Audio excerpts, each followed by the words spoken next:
Would you raise your hand, please? Do you solemnly swear the testimony you're about to give in the matter now pending shall be the truth, the whole truth, and nothing but the truth? Yes, ma'am. Would you please state your full name? I'm Jeffrey Edward Epstein, and my residence address is 6100 Red Hook Boulevard in Virgin Islands. Have you ever been convicted of a crime? Yes. The sex crimes of millionaire financier Jeffrey Epstein are appalling. I was unaware that I was going to be alone with him. I thought I was going to die. More than 100 vulnerable teenagers and young women trapped in his depraved web. He started touching himself. Tonight, the Epstein Files, the latest on who knew what in the biggest sex trafficking ring in history. His elite circle of the wealthy and powerful on notice as thousands of damning new court documents are unsealed. They will contain the names of people associated with Jeffrey Epstein. Prince Andrew and the former President Bill Clinton have been named. More are expected to come out. In the last few weeks, they've linked Epstein to some very famous names and exposed some very sordid details. There are videos that exist. We've been investigating this scandal since Jeffrey Epstein's death in 2019. This is where Jeffrey Epstein served his sentence. That he can still shock is extraordinary. I won't stop fighting. I will never be silenced. As you'll see, this monster's tentacles continue to reach from beyond the grave.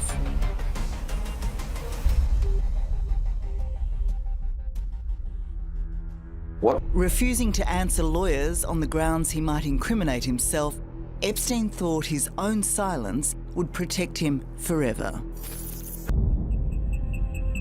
With his death by suicide in 2019 and the jailing of his former lover and right-hand woman Ghislaine Maxwell 2 years ago, Epstein's associates may well have thought the scandal was over. But after a decade of legal wrangling, more than 150 people have been publicly identified, linked to Epstein and his sex trafficking network. He was a brilliant manipulator, not just of vulnerable girls and women.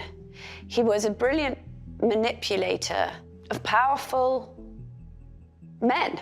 A really heinous crime on an absolutely massive scale that was allowed to continue and continue and continue.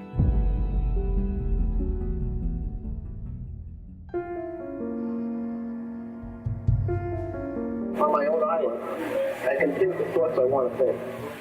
I can do the work I want to do. I have free to explore as I see fit. Jeffrey Epstein's vast wealth gave him access to whatever he wanted.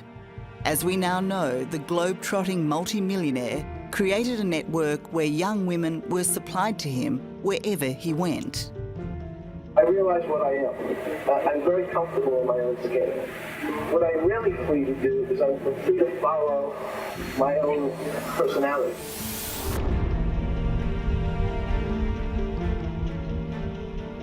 And with his own plane and plush properties all over the world, he felt free to abuse in the privacy of his various homes. This is New York, this is Palm Beach, this is California, this is Paris, this is London. This is wherever Epstein was touching down. He needed to have girls on constant call. In every single state or every place that he goes to, he's already got people lined up and makers making that happen. None of this would ever have seen the light of day if it wasn't for Virginia Giuffre. Her allegations of sexual abuse against Epstein, Maxwell, and famously Prince Andrew have fascinated and repulsed the world. In 2015, Virginia sued Maxwell for defamation. These latest documents are, in the main, sworn statements collected for that case. It's hard. It's really hard being back here. We met Virginia 5 years ago when she bravely returned for the first time to the Epstein mansion in Manhattan. I was abused by people that I can't even mention here. There's a lot of scars hidden behind those walls.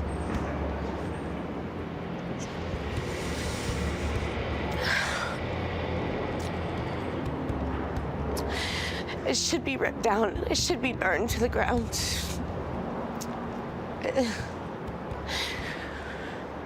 Some of my worst memories are from this place.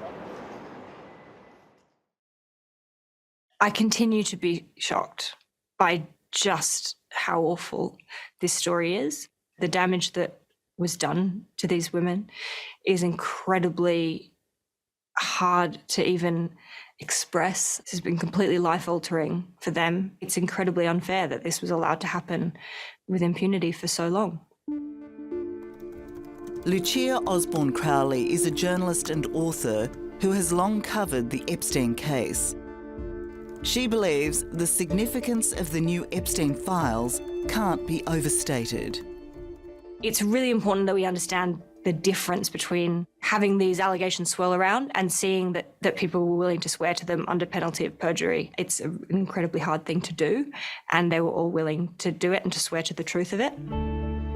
Lucia also had a front row seat when victims testified against Epstein's co-conspirator Ghislaine Maxwell when she was convicted for sex trafficking in 2022. A lot of what Jeffrey Epstein got away with, he wouldn't have been able to do without her helping to recruit, groom, and entice underage girls. But she wasn't just the organiser, was she? She was also an abuser herself. Yes. So we also heard at trial from multiple victims that she was in the room when the abuse was happening and that she engaged in the abuse herself. But the documents released by the court put the spotlight on the role played by others in Jeffrey Epstein's inner sanctum. The most controversial revelation comes from emails sent by Sarah Ransom, who was abused and trafficked by Epstein.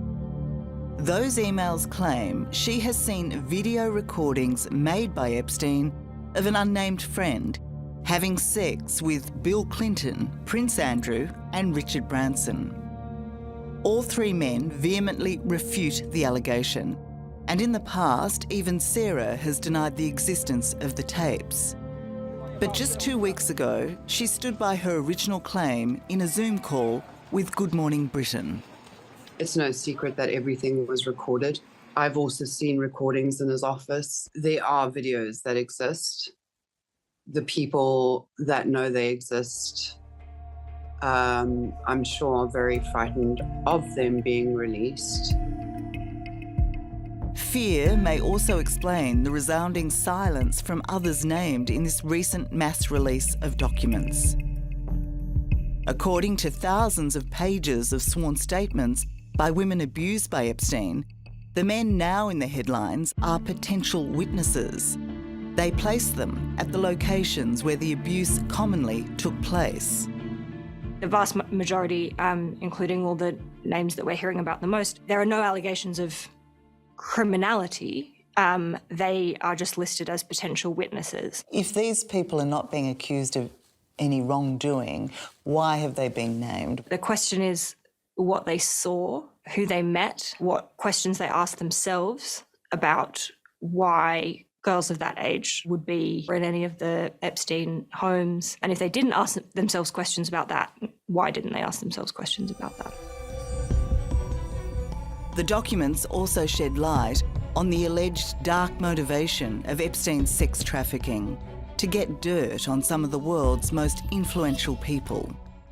There is, for the first time, the idea that he was quizzing the girls he sent to famous people for details of what happened for blackmail purposes.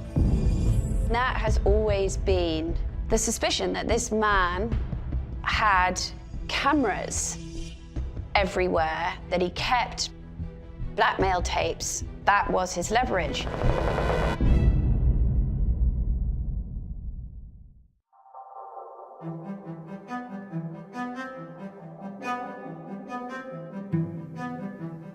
So I heard about Jeffrey Epstein sort of on the social Upper East Side grapevine in New York for a couple of years around the end of the 1990s and early 2000s. You know, he was a figure of mystery. in that all people really knew about him was he had kind of out of nowhere, known to be unconventional. People thought he was very good looking. And the only thing that people really knew about him, his sort of connector to the outside world, was somebody I knew. It was Ghislaine Maxwell. With her link to English socialite Ghislaine Maxwell, Vicky Ward was the ideal journalist to profile Jeffrey Epstein. Her task in 2002 was to investigate the man behind the $500 million fortune. My then boss at Vanity Fair magazine, Graydon Carter, phoned me up and said, you know, I've been hearing about this guy for years.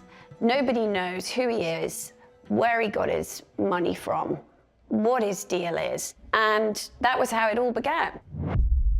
But what started as a business story quickly turned sinister. He liked to have parties with young women, but given that he was a very wealthy, at the time, you know, good-looking bachelor in his 50s, that didn't seem in itself, on the surface, so peculiar. But then I met this woman, Maria Farmer, and she told me that she had worked for Jeffrey Epstein. No one immediately recognised how significant Maria Farmer would become in the Epstein story. Certainly not the authorities, when in 1996 she was the very first to report Jeffrey Epstein and Ghislaine Maxwell to the FBI. Ghislaine came in to get me one evening. Ghislaine escorts me to Jeffrey's room, and he's lying there, and he goes, well, here, sit down, you know? And so right next to him, and then Ghislaine sits on the other side, and they began assaulting me. But really, while I was lying there the whole time, I'm thinking, my sister's been around these people. My sister was 16. She's been around them alone. Maria's fears were well-based. Her younger sister Annie had also been abused by the pedophile pair. And it was the worst thing that's ever happened to me. But in a pattern that would be set in the decades ahead, Maria's complaint of sexual abuse against her and Annie to police was ignored. They just kept it all quiet, put it in the bottom drawer. And they were so dismissive that I just felt daunted and I stopped.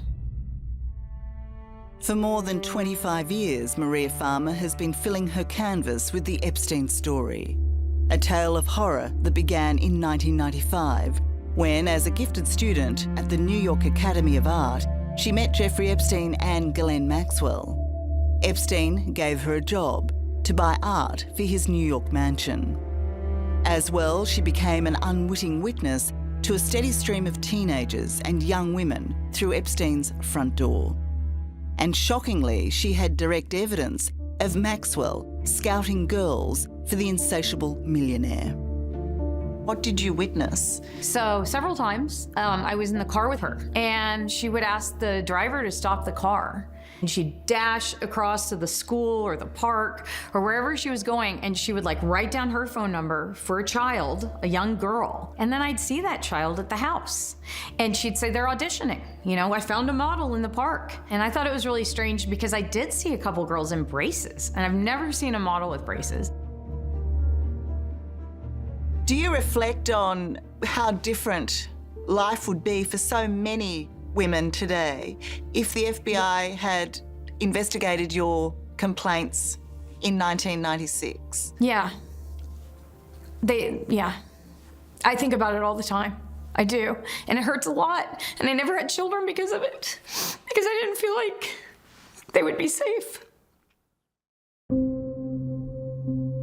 It would be another 6 years before the Farmer sisters would again contemplate speaking openly about their experiences with Jeffrey Epstein. When they met with journalist Vicky Ward in 2002, Maria and Annie were nervous. Did it take a lot for you to convince them to open up to you, to talk on public record? It did. There's no question. They were very afraid of these very powerful people. And I felt that at least Vanity Fair magazine was also powerful. By us publishing their allegations, that would afford them protection. And so I think that we all proceeded under that premise. And unfortunately, that premise got exploded in the worst possible way. What blew it up? What happened? Well, what happened as this piece was going forward, and I had to finally put all the allegations, both of the business stuff and the farmers' allegations, to Jeffrey and Ghislaine, they in their different ways went completely berserk. Epstein was instantly menacing, a man prepared to bully and intimidate to save himself. He treated the entire thing as a game, a really dark, twisted game. He even said to me at the beginning, okay, let's play chess. I'll be black, you be white, you get the first move. And from there, it descended into a sort of horrific game of cat and mouse. He would phone me every day.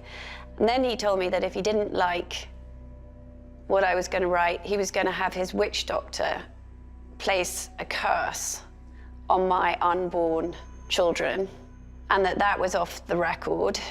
Then he told me he was going to sue me and ruin me personally. And I was just really frightened of what this man could do. Yeah, so even though the threats he was making against you were quite preposterous, you took him seriously, like you were genuinely frightened. Yeah, because at the end of all of this, at the end of months of digging, meeting the farmer sisters, there was still this question mark. Who is this guy? But it only got worse when Epstein made a personal visit to Vicky's boss at the time, the editor-in-chief of Vanity Fair. Epstein got the result he demanded. Maria and Annie Farmer's allegations were cut from the story that went to print in late 2002. So as the journalist who'd uncovered these allegations and convinced these sisters to go public, what was your reaction to see that your work was not in your article? Well, I remember bursting into tears and saying to the person who was directly my editor, we've exposed these poor women. I mean, this is unconscionable. Was it a reflection also of an abuse of power? I mean, if Jeffrey Epstein's walked into the editor-in-chief's office, he wasn't there to say hello. Of course. 2002 was an era in which Jeffrey Epstein and other predators, Harvey Weinstein, were running the world. And women everywhere weren't speaking up. And the idea that two men would have a meeting after which these allegations would get pulled. I mean, in the world we live in now, that is, it's monstrous. Vicky's boss, Graydon Carter, denies being influenced or intimidated by Epstein. But either way, the Vanity Fair story didn't go anywhere near exposing the depths of Epstein's depravity. I only got the very, very, very tip of that iceberg. I didn't get to the den of iniquity that we now know was really going on behind Jeffrey Epstein's closed walls in the mansion in New York and on his island and in Palm Beach.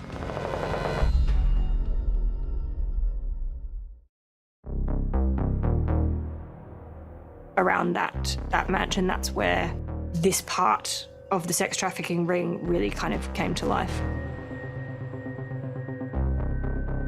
Palm Beach, Florida is home to some of the wealthiest people in America, an exclusive enclave for the rich and powerful, including former President Donald Trump.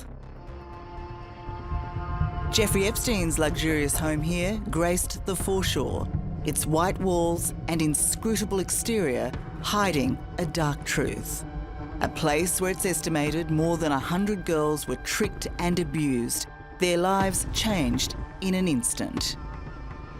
At 14, I was still in middle school. I was straight A student, never even got a B.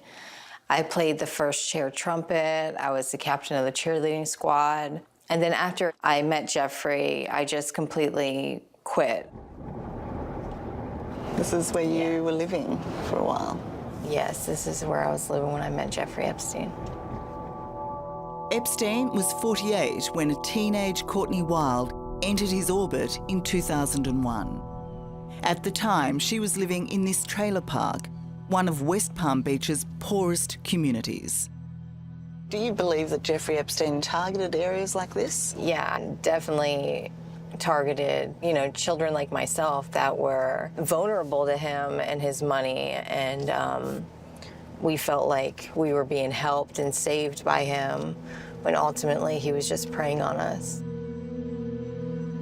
As Courtney told me in 2019, her experience started when she was brought to the millionaire by another 14-year-old to make much-needed cash.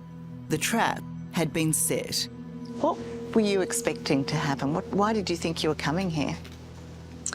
Well, I knew that I was coming here to give a guy a massage and to make $200. I did know that. It was never told to me that I would be molested by this man or anything like that. Inside, Courtney very soon discovered the massage was cover for a terrible, well-rehearsed crime.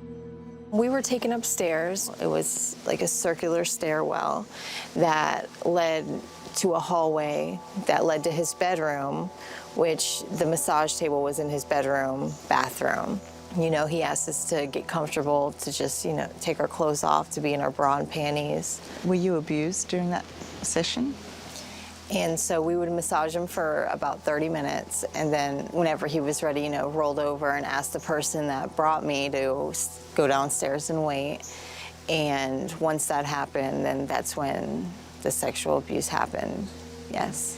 You're 14 and in a completely alien situation, an incomprehensible position. How did you react? I just remember afterwards how I felt walking down the stairs, and I just felt so dirty and so, just like a piece of me had been taken. Dirty, I felt, it was like my dirty little secret.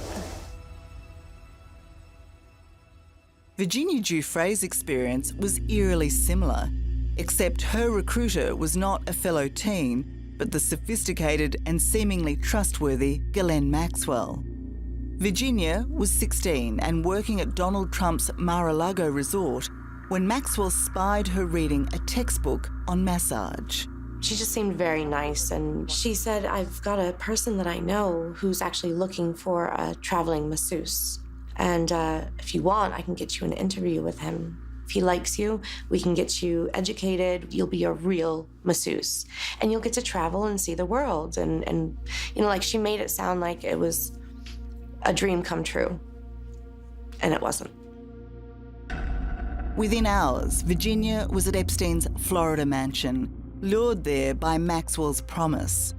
It ended in a devastating sexual attack.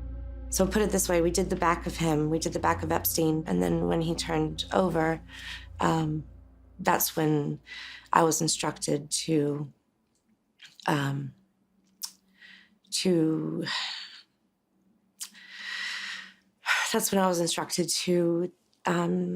undressed and have sex with Jeffrey Epstein while Ghislaine Maxwell was participating as well.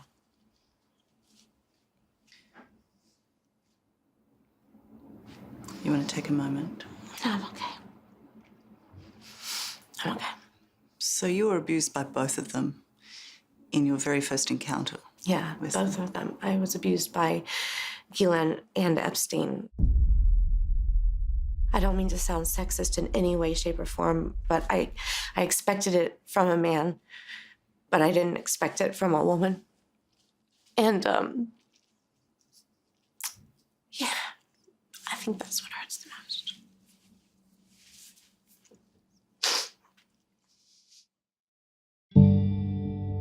Maxwell's role as Epstein's co-conspirator, for which she is now serving a 20-year jail term, is well known. But in truth, it went well beyond Maxwell. The pair devised a scheme to feed Epstein's voracious appetite. They lured poverty-stricken girls in with cash, fanning their dreams of a better life. According to journalist Lucia Osborne-Crowley, by the time the sexual abuse began, many were too invested in their promises to get out. This was a well-oiled machine of finding vulnerable young girls who really needed someone to look after them, and then also using those girls to try and entrap younger and younger girls. And a lot of that, it seems, was developed in Florida. How many girls do you think you brought to Jeffrey Epstein? At the minimum 50, but anywhere from 50 to 70 girls. And what were their ages? The same ages of me, 14, 15, 16. I just hold a lot of guilt and shame for doing those things. And just to know that I had any influence on that happening to somebody else, just, you know, it's just devastating and breaks my heart.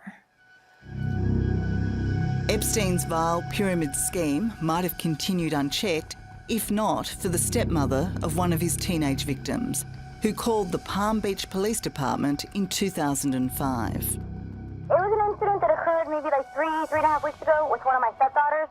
Found out that ended up being that they went to Palm Beach to a gentleman's house, and they start off by giving this gentleman a massage, and he pays them. If he likes them and he thinks that they're pretty enough, he keeps them around to do other things.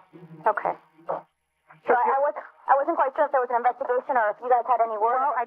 Well, this is the first I'm hearing of it. That initial call was so alarming, the police launched an investigation. And it didn't take them long to uncover the revolting scale of Epstein's network. Did Jeff know anybody's real true age, or he didn't care? I don't think he cared. He told me the younger the better. He asked me to take my shirt off, so I took my shirt off. Okay, so were you in bra or were you topless? I ended up being topless, yeah. And he started getting a little excited about it, and he started touching himself. During the massage, did he ask you to remove your pants, or? Yeah. Police interviewed a staggering 40 victims whose ages ranged from 13 to 16. Their accounts were shocking enough. But what they found in Epstein's home was a creepy insight into his depraved life. Dozens of nude photos, a steam room, and a massage room with sex toys. Among the damning evidence were phone message pads, clearly showing a trade in young girls, scheduling them for massage appointments. And flight logs listing girls being transported aboard Jeffrey's private plane, dubbed the Lolita Express. I think it's really important to know that it is actually much, much worse than we think. In 2006, much to the relief of police, this predator was finally caught, a wealth of evidence amassed against him. But his own vast wealth and his immense influence saw him escape charges that should have landed him in jail for life. Instead, he served a mere 13 months when prosecutors accepted his guilty plea to the minor charge of soliciting a child for prostitution. But while he was technically an inmate at the Palm Beach County Stockade, he really just slept there. It was essentially a slap on the wrist. He got 12-hour work release from prison every single day. Other journalists have described it as he just basically had to sleep in a crappy motel for, a bit over a year. For many, the most outrageous part of Epstein's plea bargain was a seedy deal he struck with the Attorney General for the Southern District of Florida. It gave Epstein and any alleged co-conspirators, known or unknown, immunity from further prosecution, supposedly forever. Worse still, none of his victims were told about the deal. How do you feel about that? To be sexually abused by a man and have the government know, and then actually, co-conspire with the perpetrator to make sure nothing happens to him is just so It just sounds unreal. Why do you think the government did that? My personal opinion about that is, you know, money, power, and I think that there was a lot of people involved in this underage minor sex ring that they were running, and I think everybody wanted it to go away. So you believe that there was a conspiracy at play here? Oh, absolutely. It really is a sordid story, everything that happened in Florida, and the fact that authorities did know, did arrest him, did charge him, and he still was able to continue. And according to Virginia Giuffre, the abuse didn't stop with Jeffrey Epstein and Ghislaine Maxwell. She was not just their sexual plaything. She was now part of their international sex trafficking ring, lent out to whomever they liked. I was trafficked to other billionaires. I was trafficked to politicians, professors, even royalty. It was the elite of the world. It was the people who run the world. It was the most powerful people in the world.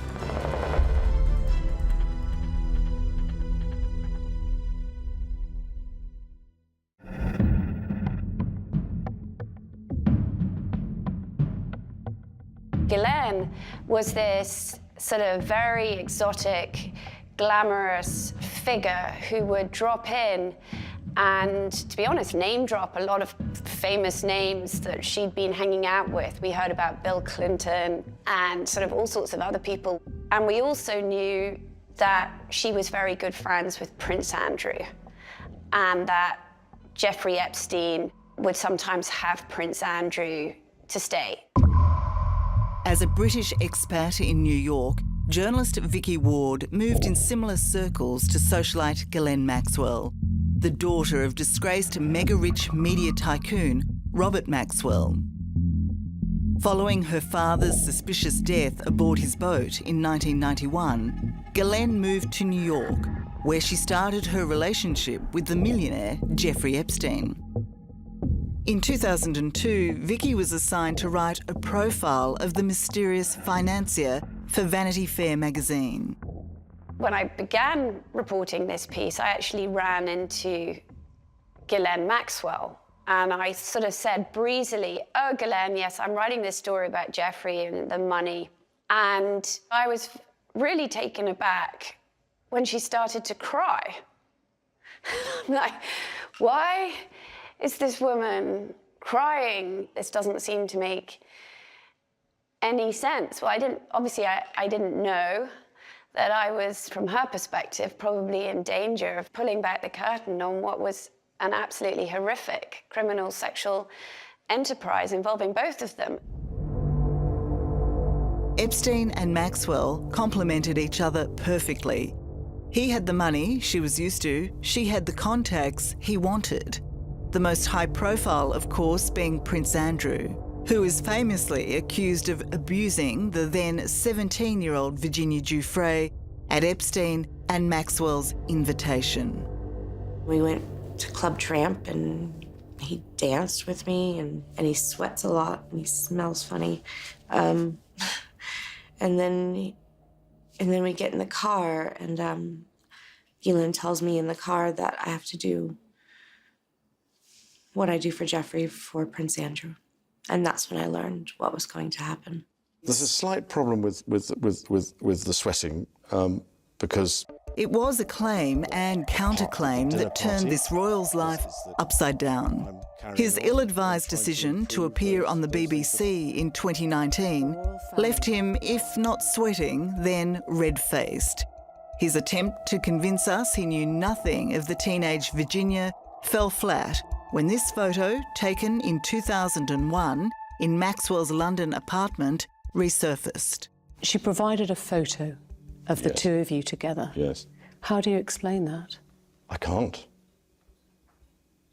Because I have absolutely no memory of that photograph ever being taken. Your friend suggested that the photo is fake.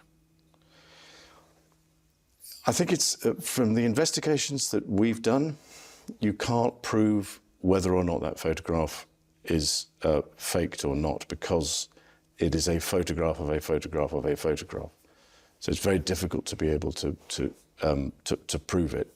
But I don't remember that photograph ever being taken. So as you know, Prince Andrew denies the allegations against him, and he says that this photos are fake, that he was never there, and that is not his arm, and they're not his fingers. Those are his fingers. That is Andrew. This photo has been verified as an original, and it's been since given to the FBI, and they've never contested that it's a fake. And I know it's real. And he needs to stop with all of these lame excuses. We're sick of hearing it. This is a real photo. And that was the first time you met him? And that's the very first time I met him. And that's right before I was abused by him. How many times were you trafficked to him? 3 times. Her allegations against Prince Andrew are laid bare in the newly unsealed court documents. The disgraced royal is mentioned 69 times, and not just by Virginia. Johanna Schoberg, who was 21 at the time, claims to have had her own traumatic experience with Prince Andrew. And she says she saw the Prince and Virginia together at the Epstein mansion in New York. According to British-based Australian author Lucia Osborne Crowley, her account, given under oath, is damning of the Prince. We also have an allegation from a separate victim, Johanna, who has said that she was groped by Prince Andrew. So that's incredibly significant because we have sworn testimony from a second person corroborating that he did engage in illegal acts relating to minors. Do you expect Prince Andrew to be under further legal scrutiny? I think that certainly Prince Andrew will be facing many, many, many more questions given what we've learned in these new documents. And it's really important, I think, for the authorities to look at the fact that there is a second person who's alleging that he broke the law and whether they need to speak to those victims and other potential victims to see if there is anything that they can or should be charging him with. I wonder if you have any sense now of guilt, regret or shame about any of your behaviour and your friendship with Epstein? As far as my association with him was concerned, it had some seriously beneficial outcomes in areas that have nothing to do with what I would describe as what we're talking about today. Prince Andrew has since found regret, but continues to deny all the allegations levelled at him. He settled with Virginia Giuffre on the eve of their civil trial in 2022, reportedly for more than $15 million.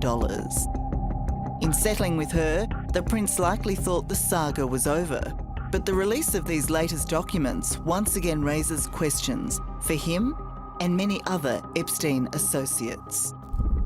Those are very, very wealthy, powerful people, and so far they've escaped without many questions being asked of them. Billionaire financier Jeffrey Epstein has been arrested, charged with sex trafficking involving underage girls. He could face up to 45 years behind bars. It was a prized catch. In 2019, the roar around Jeffrey Epstein's sex trafficking ring was so loud, police were forced to act. Neatly befitting the lifestyle of a jet-setting millionaire, Epstein was nabbed on his private plane as he landed back in the US from Paris. For his most outspoken victim, Virginia Giuffre, his arrest was a gift more than 20 years in the making. I never thought it was going to happen. I honestly thought he was just going to continue to get away with it over and over and over again, just like he proved so many times. So yeah, it was like Christmas in July. Big time. But the expectation that Epstein would finally face his crimes was dashed when he was found dead by suicide in his jail cell a month later. Disgraced financier Jeffrey Epstein has taken his own life. The bombshell development raising many new questions. With Epstein dead, the charges against him were dismissed, denying justice to his many victims. And his co-conspirator, British socialite Ghislaine Maxwell, became the most wanted woman in the world as she went on the run. So the idea that this woman could be involved in something as depraved and horrific as this. That was mind-boggling. As journalist Vicky Ward and the rest of the world watched on in fascination, Ghislaine was tracked down to a luxurious New Hampshire hideaway after eluding police for a year. Today we announced the arrest of one of the villains in this investigation. This day to me has been like one of the best days of my life. I have not stopped smiling and crying happy tears. And I'm just, I'm elated to know that she's where she belongs. Immediately upon Maxwell's arrest, Virginia spoke for all the victims of the sex trafficking ring. She ruined so many lives. She belongs in jail. You want to hurt kids? That's where you go. In 2022, Maxwell was convicted on 5 sex trafficking counts. The then 60-year-old sentenced to 20 years in jail. She has lodged an appeal which will be reviewed in March and continues to claim her innocence from jail, as she told her brother, Kevin Maxwell. Everyone was always asking who is the real G, who's the real Ghislaine. It's definitely not the person portrayed. I feel completely divorced from the person that people reference and talk about. And so the biggest misconception of you?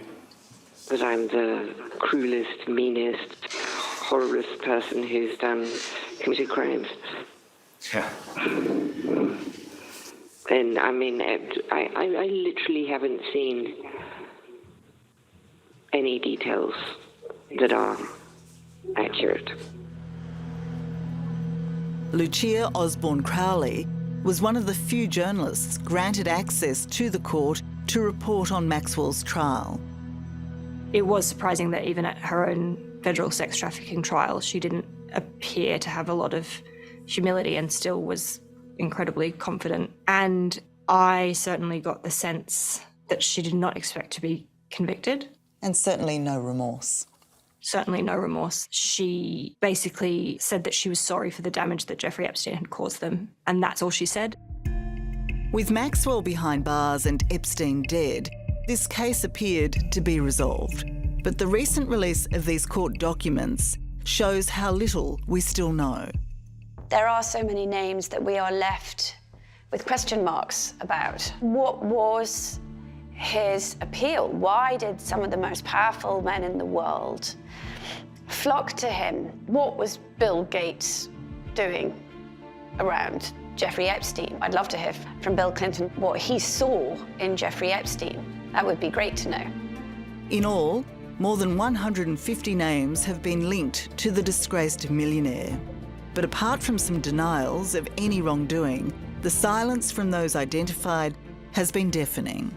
We've got evidence of sworn testimony where people are naming very, very powerful people who would have been in a position potentially to do something about what was going on here. And instead we had a sex trafficking ring that went on for at least 2 decades, possibly 3, with almost complete impunity. And so that's the point that I think we really all need to hold on to about scale here, is that not the splashiness of these names, but just how many there are, just how many people there are that victims pointed to say, this person can corroborate my story, this person can be a witness, this person met me on the island, this person saw me. And those are very, very wealthy, powerful people. And so far they've escaped without many questions being asked of them. We'd have to assume that they're just running from this as far and as fast as they can.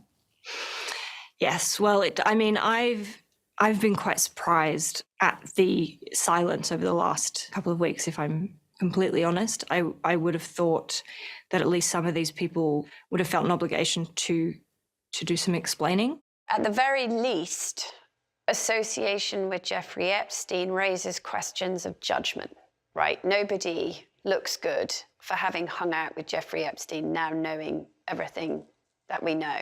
Whether or not they should be held accountable as to whether or not there was any criminal activity. And obviously, we just don't know. One has to hope that because we now know so much more, that there is so much public scrutiny on this, that the wheels of justice will turn in a way that they definitely didn't for a very long time. The legacy of Jeffrey Epstein and Ghislaine Maxwell is to expose a darkness too awful to imagine. But as difficult as it is to comprehend, it would seem there's even more to be revealed. Certainly from what I know, that there are more people who aren't even on this list that either knew or potentially participated in what was going on around Jeffrey Epstein. Do you expect that others will be charged, that others will face prosecution? I very much hope so. I think it's really important to know it is actually much, much worse than we think and that we're comfortable accepting.